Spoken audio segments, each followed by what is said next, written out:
web-hosted meeting. Thank you for joining us today. On the line and also presenting today is Dr. Ben DeBlois. He's a shoulder surgeon at San Diego, California, at Rosemont Orthopedics. Dr. DeBlois, thank you for being here. I'm just going to advance the slides so everybody can kind of see who you are and what machine you're working with. There we go. Okay, so tell us a little bit about how you got going with ultrasound in general, a little bit about your background and history and why you're using ultrasound, and then we'll go ahead and get started. So I learned how to use ultrasound in the office about 10 years ago. I was in Seattle, the University of Washington, doing shoulder and elbow surgery fellowship with Dr. Matson, Rick Matson, who's authored a few papers on the use of surgeon-performed ultrasound. And so I got interested in it about 10 years ago. And when I got into practice in 2004, one of the first things I did was get myself an ultrasound machine for the office. And I basically taught myself how to do it because there weren't a lot of learning opportunities a decade ago for orthopedic surgeons in private practice like myself. And so over the years, I've gotten better and better at it, more efficient at it, and started teaching courses myself to train other surgeons and physicians how to use ultrasound in the office, starting in about 2006 or 7, and developed a relationship with Sonosite to help them out with their online and live physician training programs. And so my main use in my office today is predominantly shoulder, since I'm a shoulder specialist. The other orthopedic surgeon in my office is a hip and knee specialist, so he uses it quite a bit for hips and knees. I'll also use it for elbow and some other things.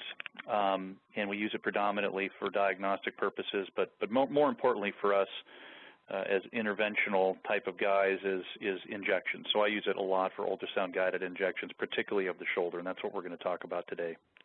Fantastic. Well, thank you for that, and thank you for being here. We'll go ahead and get started. So the shoulder has several areas that you're going to be interested in injecting. And before we get to the actual injections, I want to introduce an important topic that you need to recognize prior to really getting comfortable with doing ultrasound. There's something called anisotropy. And anisotropy it's an artifact, so to speak, of ultrasound. And the best way to understand what anisotropy is if you were to hold an ultrasound probe perfectly over, say, the biceps tendon, which is what we see here in the center of the screen. This is an axial type of view of a shoulder, and you can see the biceps tendon, which is a small oval circle in the center of the screen residing in the bicipital groove. One of the things about ultrasound is if your probe is perfectly perpendicular to the structure that you're interested in, you're going to get all the ultrasound waves leaving the probe, bouncing off that structure, and reflecting right back to the probe where they're all going to be captured. So the more waves that are captured by the probe, the more hyperechoic or brighter the structure that you're interested in is going to be. There's a phenomenon that happens when you start to angle the probe, and down at the lower part of the screen, there's a little video running right there of angling the probe up or down, and this can be as little as 5 to 10 degrees. And what happens is the waves will leave the probe, they'll reflect off of the structure at an angle, and less of those waves will be actually captured by the probe. So you get a falsely hypoechoic appearance of the structure, and it can get so impressive that the structure actually disappears. It looks like it's not even there. This is called anisotropy, and so if you have a situation where you put a probe on someone's shoulder and expect to see a biceps tendon and there's nothing there, there's an empty bicipital groove, the chances are it's there, you're just not seeing it. So just stop, take a little bit of time, and slowly angle the probe up and down. This is not really moving the probe very much. It's not moving it up or down or left or right. It's more just an angular thing. So as you can see in the little video loop that's running in the center, the biceps disappears and then it reappears. And so this can be something that can fool you. So you just got to take your time and get accustomed to this. So as you're learning how to do ultrasound, it behooves you to actually practice this. Make the biceps disappear, because you'll be surprised it actually doesn't take very much angle to make that biceps tendon disappear. So the main 4 injections that we're going to talk about today are the ones that predominantly you're going to be doing in your office. Injecting the biceps tendon sheath, the subacromial or subdeltoid space, the posterior glenohumeral joint injection, and the acromioclavicular joint. So my preferred method of injecting a biceps tendon is to hold the probe transverse, like you see in this picture here. You're going to externally rotate the arm a little bit, and the structures that you're going to be interested in seeing are the biceps itself, which is in yellow, the biceps groove, which forms the floor of the tunnel that the biceps runs in, and lateral is going to be the greater tuberosity, and medial is going to be the lesser tuberosity, which is in red. And so my basic setup is I have a patient sitting there on the exam table. I'll be sitting next to him. I will have the probe held transverse or parallel to the floor, like you see here. In order to really facilitate seeing the biceps tendon and allowing room for your needle to enter from the lateral aspect of the shoulder, I'll externally rotate the arm maybe 20 degrees, sometimes 30 degrees. And what this does is it allows the biceps tendon in the groove to be delivered out to where your needle's coming from. Because if you look at an ultrasound image of the bicipital groove, what you're going to notice is it's a pretty deep groove, and if your needle's coming in at too far of an angle, you're actually going to strike against the greater tuberosity. So to avoid that, I simply externally rotate the arm to deliver the biceps closer to where my needle is entering the skin. And so this image here is a axial image or a transverse image. So we're holding the probe parallel to the floor. Lateral is to the left, medial is to the right. The dense white line that you're going to see with a cursor here, that is cortical bone. Where it says BT, that's a biceps tendon. Right to the left and the right of it and deep to it is the bicipital groove, and that's cortical bone of the humerus. Now, surrounding the biceps tendon, which will normally show up as being kind of a white oval, you're going to see a dark halo oftentimes.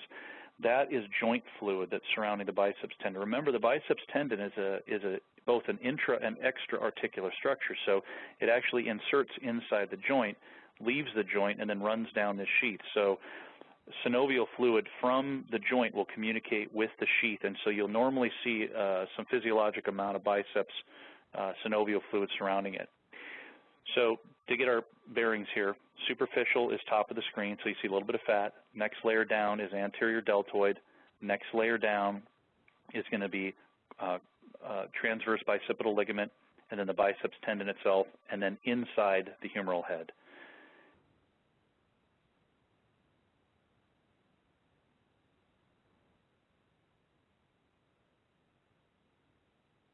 Your needle is going to enter lateral to medial. And the key here is, as you're guiding the needle into place, you want to pierce the bicep sheath, and you want the tip of the needle to go into that fluid. You actually don't want to bury it all the way into the biceps tendon for two reasons. Number one, that hurts a lot, so you don't want to poke into that with the tip of the needle if you can help it. And number two, if the tip of your needle is buried into the biceps tendon, you're really going to have a difficult time injecting the injectable through that. So ideally, you'll just pierce the bicep sheath, enter that little synovial fluid area, and then start injecting. And two things here.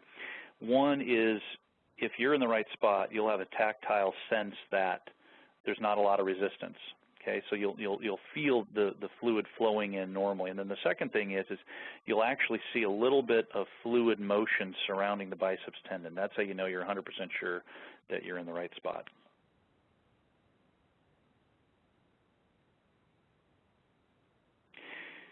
Approach number two is coming in either from the superior or inferior aspect of the probe. And so this is a different way of doing it. This way is fine too. So as you'll see in the right, the little video there, you're going to turn your probe vertical. And so it's going to be perpendicular to the floor. And what this is going to provide you with is a sagittal image of the biceps. So what we see here in the ultrasound image, to the left of the image is cephalad. So the head would be to the left, the feet would be to the right. And the dense white line and near in the center of the screen, that's the anterior cortex of the humerus. Just superficial that is the biceps tendon running down the sheath. So this is another way to do it, and you're going to be in line. The needle's going to be coming down either from the top or up from below. It just depends on which shoulder it is and whether you're left or right-handed. Either way is fine. And so this is the view on the left that you should be getting, which is superficial's fat, A little bit deeper is deltoid. A little bit deeper to that is biceps. So the biceps, you see those fibers running left and right. That's the biceps tendon as it's running down the arm. This is the equivalent of a sagittal view on an MRI, so it's kind of a side view. Now, oftentimes you'll see that little bit of fluid, which is that black area just superficial to the biceps tendon. That is fluid deep to the sheath, but outside the biceps. That's your target. If you see this kind of fluid surrounding a biceps, I stop and I take my shot because that's my target.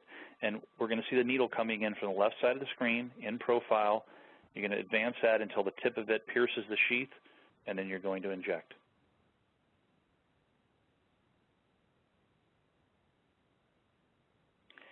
One of the most common injections we do is an injection into the subacromial space or the subdeltoid space. This is for people who would have subacromial bursitis or cuff tendonitis, or in some patients who have large rotator cuff tears. It's a very common injection that we do in the office. You want the tip of the needle to end up just deep to the deltoid, but superficial to the supraspinatus tendon. This is a very small space. People think of the subacromial space as being this giant space. It's more like a potential space. It's an area that really doesn't have much in there under normal circumstances. Now, if someone's got a large amount of bursitis or a bad tendonitis, then you're definitely going to see some fluid in that space. Or if someone has a full thickness rotator cuff tear, you're going to see joint fluid extravasating into that space, which can make it a lot more obvious for your target. I like to hold the probe basically in line with the fibers of the supraspinatus. So my goal here is to get a coronal view of the shoulder. So it's as if I'm looking at an AP or a coronal view of the shoulder. So I hold the probe directly over the lateral acromion and over the anatomic footprint of where the supraspinatus tendon is attaching, okay? Your needle's going to be coming in just distal to that, and oftentimes you'll actually enter in the skin and you'll be aiming cephalad a little bit, aiming up a little bit. But everyone's anatomy is a little bit different. It depends on how much muscle they have on them or how much adipose tissue they have on them.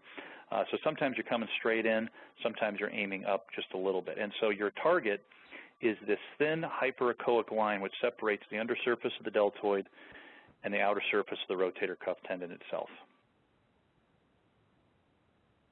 So in this particular image here, medial is to the left, lateral is to the right. Anatomic footprint and the greater tuberosity are the denser white line at the bottom of the screen. The rotator cuff tendon itself, the supraspinatus, is a structure just superficial to that, which looks like a little tapering bird's beak right there in green. Superficial to that is going to be the deltoid. And so as you can see, the little blue line, that really represents the subacromial bursa. There's really not much in there. So you can see how you could miss unless you use ultrasound guidance. It's more of a potential space in most patients. Superficially, we have the deltoid and then the subcutaneous tissue. Your needle is going to be coming in lateral to medial. It's going to be coming in profile, so you'll be able to watch it as it's coming in from the side of the screen. Your goal is to get through the deltoid, pierce right through that subdeltoid fascia, which is causing one of the white lines to be hyperechoic, and get just superficial to the supraspinatus, and you'll inject. And as you do that, you'll be able to see fluid accumulating outside of the supraspinatus tendon in that subacromial space, and that will start to blow up like a balloon, and you'll get a dark halo surrounding the rotator cuff, indicating that you're in the proper spot. The acromioclavicular joint injection is a very, very nice way to use ultrasound in your office because despite being a very superficial joint, it's actually remarkably difficult to get into blindly. You know, before I used ultrasound to do this, it seems like it's easy, but it's really not. Ultrasound's really changed the way I've injected these a lot. So patient positioning, I just have the patient sitting on the exam table. I'm sitting next to him, arm just in the lap. It can be neutral. It doesn't need to be rotated in any particular way. I like to put the ultrasound probe directly over the AC joint, and I'll localize that where the 50-yard line marker on the probe itself, that dark line right there, I will line that up directly over the AC joint. And this is a nice area where we're going to use something called M mode.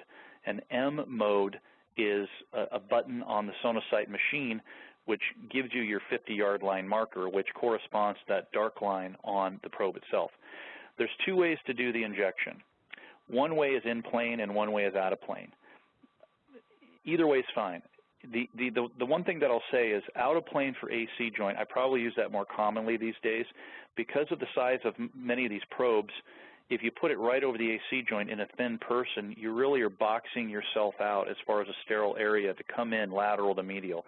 In a patient who has a little more bulk on them, or if you happen to have one of the smaller probes, coming in plane, which is lateral to medial, is actually very easy to do as well. So this image here is demonstrating an in-plane injection, and so I would have the probe transverse over the AC joint. It's giving us a coronal type of image of the AC joint. The yellow line there medially is clavicle, and the yellow line laterally is acromion, and then the joint is in between. And so your goal is to bring your needle in to pierce the capsule of the AC joint and just get it inside there somewhere in the fluid that's in the joint.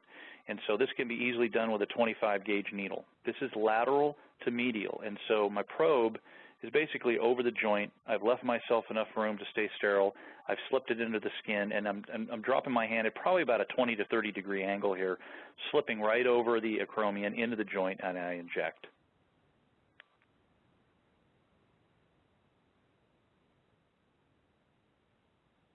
You don't need the needle to come straight down from above, as you can see. As long as you pierce the capsule, you're in the joint.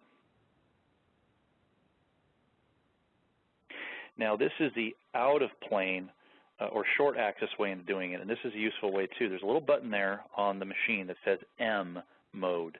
You hit that button, and the little blue line will appear on the center of your screen. And that little blue line is a 50-yard line marker, I like to say, and that corresponds to that little gray line that's on the probe itself. So what I'll do is I will line up my blue line over the AC joint directly. Once I see that, I'll mark the skin just adjacent to the gray line on the probe, and that's basically where the needle is going to be entering. The skin is just adjacent to that, and I'm going to angle down at probably about a 30 degree angle. Now the difference here is if you're doing this out of plane, you're not going to be able to follow the needle under the probe until it passes under the probe. So you're not going to see a profile view of the needle coming in from the side of the screen. All you're going to see is a dot as the needle passes under the probe. And think about that for a second. If you're seeing it in plane and you look at a needle from the side, it looks like a long line, just like a needle does. But if you're looking at a needle end on, it just looks like a little circle, a little dot. And you're about to see it right there, just appear. So once I see that dot appear in the joint, I stop advancing my needle. There's a risk if you keep advancing that you're just going to push it out the other side of the joint. So as soon as I see that dot appear, that's my needle. I stop and I start to inject. And once again, this is half visual, half tactile. Okay, you shouldn't get too much resistance, and at the same time, you should see some fluid going into the joint. The posterior glenohumeral joint injection is a very common injection I do in the office as well, and this would typically be for someone who has arthritis of the shoulder or adhesive capsulitis or a frozen shoulder. So I like to do this posteriorly, and the reason I like to do this posteriorly is as an orthopedic surgeon, I'm very accustomed to placing my initial camera in the shoulder joint through this exact same location when I'm doing shoulder arthroscopy, so I'm very comfortable with anatomy. The other reason I like to go posterior is a patient can sit and watch on the video screen what I'm doing, which distracts them. So they're less concentrating on my needle actually injecting them. They're more focused on what's going on the video screen. So it's a distracting thing for them, and I think that has something to do with the pain experience that they have, which is much, much lower than a blind injection. So I'm going to hold a probe transverse over the posterior shoulder. I can actually hold it pretty far lateral on the shoulder and aim back towards the joint. Now, if I do that, I'm actually giving myself more room to work medially sterilely. And so the probe itself is oftentimes not directly over the joint, but because of the posterior curvature of the shoulder of the deltoid, you can hold it far more lateral than you would think, and it's aiming back towards the joint. So that has a built-in advantage to me, so I can stay sterile more easily. Your in-plane approach can either come from lateral or medial. So your needle can come either from the outside of the shoulder or more of the inside of the shoulder. It doesn't really matter. It's whatever you feel more comfortable with. The in-plane approach is nice because you're going to be able to track that needle as soon as it goes through the skin and into the deltoid. You're going to see the trajectory of it. And so if you get through the skin and realize that your angle is going to be off, you can immediately fix it. So that's the nice thing about the in-plane approach, which I would recommend for the glenohumeral joint. So this is an axial type of view, so it's as if we're looking down above from above at the posterior joint. Superficial is at the top, that's a little bit of skin and fat and deltoid. Deeper is going to be the humeral head, which is to the right, which is lateral, and the posterior glenoid to the left, which is medial. The zone that you want to inject is basically where that capsule and labrum is. That's kind of the target. Now, theoretically, you could inject all the way lateral until the infraspinatus tendon inserts into the humeral head, but the problem is there's articular cartilage there, so you really like to avoid sticking a needle right into the articular cartilage if you could help it. So that's why I like to aim for kind of that white triangle where it says capsule.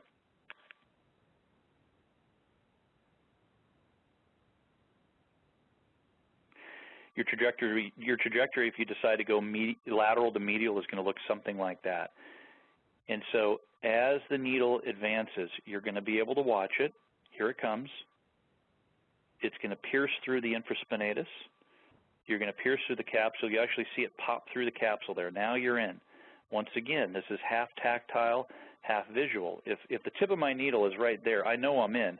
And as I start to inject, I should get basically no resistance whatsoever, because the glenohumeral joint, under normal circumstances, actually has a slight negative interarticular pressure. So that injectable should just fly right in there.